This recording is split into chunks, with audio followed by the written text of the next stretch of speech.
we fix the spring equinox as an important point because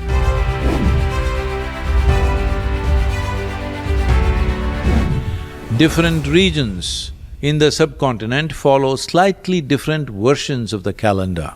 The Tamil people follow purely the solar calendar. Other parts of the country mostly follow the complex lunisolar calendar. The lunar calendar goes by the cycles of the moon. The solar calendar takes the sun's relationship with the planet into consideration.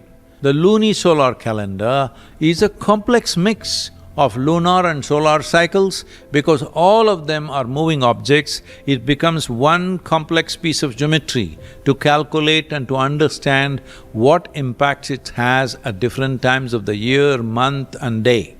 Because both the lunar cycles and the solar cycles are taken into account, I would say that it is far more accurate and it takes more aspects of our life into consideration. It's called a Panchangam in Sanskrit, Panchanga in southern Indian languages, Panchang by the Hindi-speaking people. It's called Panchang means five-limbed calendar, 5 limbs to the calendar. The first limb is called as Tithi, which is the lunar day. The second limb is the Vara or the weekday linked to the 7 celestial bodies of sun, moon like this. And the third limb is a nakshatra, that's the moon's position among 27 star constellation.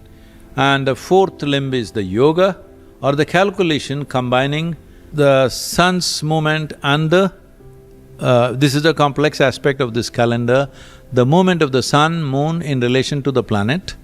And Karana, the fifth limb is the Karana, specific auspicious timings when one can do their different karmas in their life at a given specific time for the best possible results or to empower ourselves to the best possible action.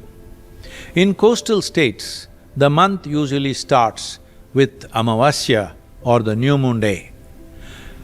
In other parts of the subcontinent, they begin the month with Paurnami or the full moon day. Unfortunately, when the British came, they banished all this and brought the Gregorian calendar, the so-called modern calendar, which is essentially a number system.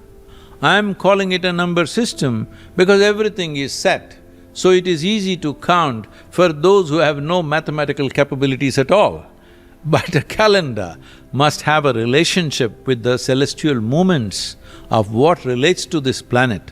It is not that Gregorian calendar doesn't have any of that, but it is present only in a minor way and it doesn't make you aware of what is happening today in the system in which we exist. It has no mention of a full moon or a new moon, which has a significant impact on both human physiology and psychology and various other things that are happening in the world around us, including the tidal waves, and they have fixed Sunday as the holiday, which has no relevance to you as a piece of life.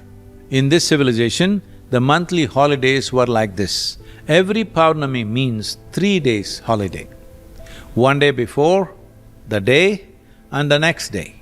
Amavasya means 2 days holiday because full moon day and new moon day have something to do with our system, something to do with the planet, something to do with the very way we are born. We are physically here today only because our mother's bodies were in sync with the cycles of the moon, otherwise we wouldn't be here. So in this calendar, we fixed the spring equinox as an important point because it is a transition from spring to summer. It is a time when the planet is going through important changes in terms of how much solar energy it receives. All life on this planet is solar-powered, and all life on the planet in the northern hemisphere is responding to this in the summertime.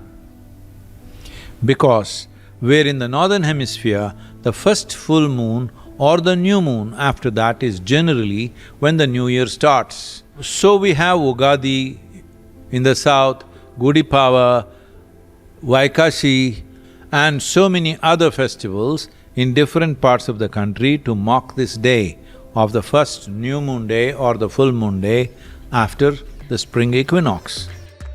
Thank you for watching this video till the end. Before you leave, watch this latest video now.